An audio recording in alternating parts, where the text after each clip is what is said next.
3 minutit lisaaega, palun. Aitäh, hea Riigikogu esimees, head kolleegid. No tegelikult toimub see, millest ma juba hoiatasin tükk aega tagasi, et nüüd Reformierakond vähem kui aasta aega on valimisteni jäänud, hakatakse erinevaid kingitusi jagama.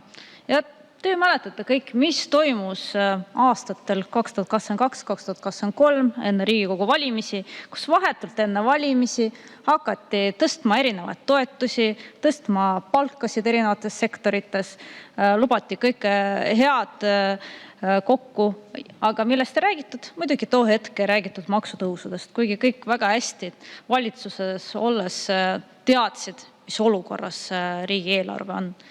Ja te ju mäletate ka seda, mida ütles hiljem tolleaegne peaminister Kaja Kallas. Ta ütles, et ma ei saanud rääkida maksutõusudest, me ei saanud nendest asjadest rääkida, sest see poleks olnud populaarne. Et kuidas ma oleks saanud sellisest asjast rääkida enne valimisi. Ja vaadake, nüüd toimub täpselt sama. 3 aastat on võetud erinevaid otsuseid, erinevaid maksutõuse. Ja nüüd sellesama lisaeelarvega on äkitselt Reformierakond tulnud välja muudatusettepanekuga, et tõsta üksikvanema toetust. Väga oluline muudatus. Muidugi seda tuleks teha, aga seda oleks pidanud tegema juba palju varem. Ja küsimus, kuidas on üldse tekkinud olukord, kus meil täna üksikvanemad, aga mitte ainult nemad, leibkonnad, kus on vähemalt üks laps, nende seas on kasvamas suhteline vaesus. Kuidas me üldse jõudsime sellise olukorrani? Sellise olukorrani me jõudsime läbi selle poliitika, mida Reformierakond on viljelenud kõik viimased aastad. Et võib-olla korra tuletame meelde. Siin on ainult mõned muudatused, mõned asjad, mida Reformierakond on vastu võtnud viimaste aastatega.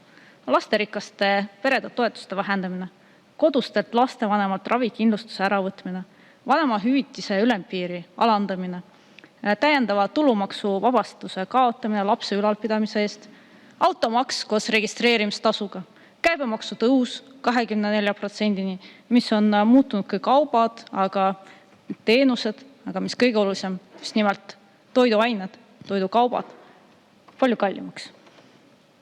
Ja nüüd tullakse siis lisaeelarvega mingite kingitustega välja. Näete, teate, nüüd me tuleme teile appi, nüüd me hoolime. Kas te tõesti arvate, et inimestel on niivõrd lühike mälu? Ei ole. Inimesed mäletavad, mis on toimunud viimased aastad. Seda trikki, mis toimus enne viimased Riigikogu valimisi, seda uuesti te ei saa kasutada.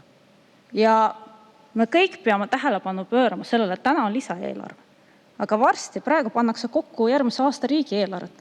Ja me kõik peame pöörama tähelepanu, et mis muudatustega, mis toetustega, mis kingitustega siis Reformierakond välja tuleb. Sest ma olen enam kui kindel, et üritatakse jälle valijate poolehoidu tagasi osta.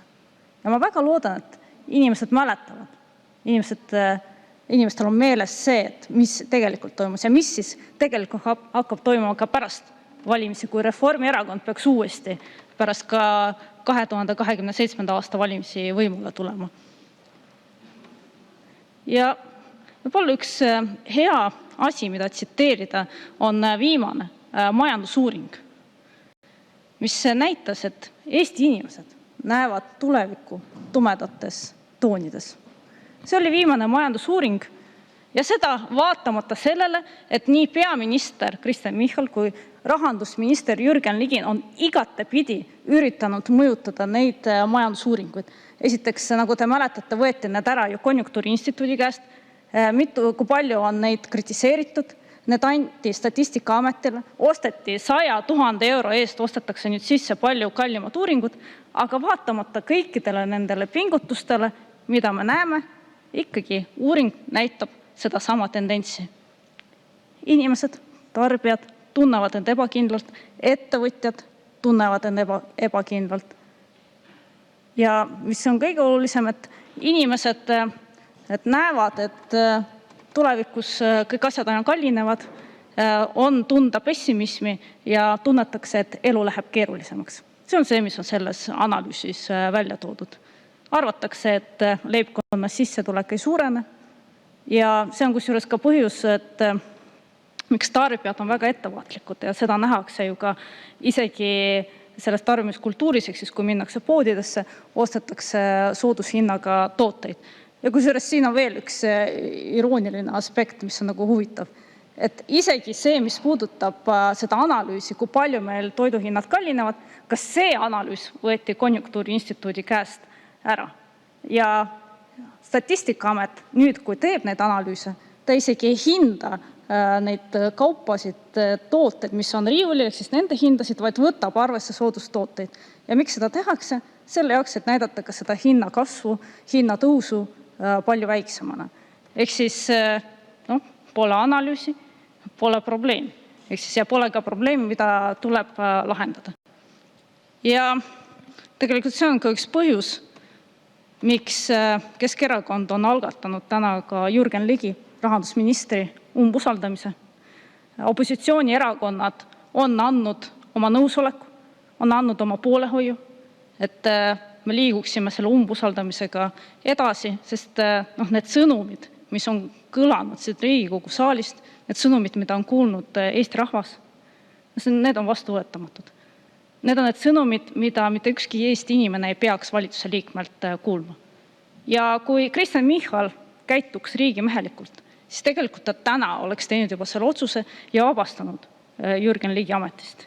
Me oleme öelnud, et Kristen Michalil on nädal aega, et see otsus ise ära teha. Aga igal juhul opositsioonierakonnad tulevad selle umbusaldamisega välja, tulevad hiljemalt järgmine nädal ja see umbusaldus leiab aset siin Riigikogus, kus kõik saavad tulla ja hääletada. Ja ma tean, et on väga palju liikmeid ka koalitsioonierakondades, kes tegelikult samamoodi nagu ka meie ei usalda rahandusminister Jürgen Ligi. Kas või need sõnumid, mis puudutab toiduainete käibemaksu alandamist, need sõnumid, mis on kõlanud Eesti rahvale, et selle asemel, et alandada toiduainete käibemaksu, tehke paremaid valikuid, tehke targemaid valikuid, ostke odavamaid tooteid. Ma arvan, et need on need sõnumid, mida Eesti inimene tänases olukorras ei peaks kuulma. Nii et kindlasti, et see usaldushääletus tuleb, see on usaldushääletus mitte ainult Reformierakonnale, Reformierakonna ministrile, vaid kogu valitsusele. Ja ma usun, et selle usaldushääletusega, usaldushääletusega, kuidas öelda, võivad kaasa tulla ka liikmed Eesti 200-st või Reformierakonnast. Aitäh! Aitäh!